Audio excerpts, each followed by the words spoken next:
ప్రధాని మోదీ ఇవాళ ఉత్తరాఖండ్, రాజస్థాన్ రాష్ట్రాల్లో పర్యటించనున్నారు. ఉత్తరాఖండ్లోని రుద్రపూర్, రాజస్థాన్లోని కొత్రతాలీలో జరిగే బహిరంగ సభల్లో ప్రధాని మోదీ ప్రసంగిస్తారు. అనంతరం తన ప్రచారంలో భాగంగా ప్రధాని ఉత్తరప్రదేశ్లో ఎన్నికల పర్యటన నిర్వహించనున్నారు.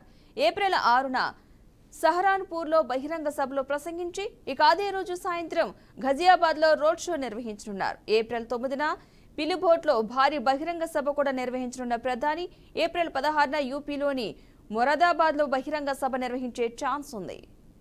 ఇక ఉత్తరాఖండ్లోని రాజస్థాన్లో జరిగే బహిరంగ సభల్లో ప్రసంగించనున్న ప్రధాని మోదీ ఈ రోజైతే ప్రసంగించే అవకాశాలున్నట్లుగా తెలుస్తోంది.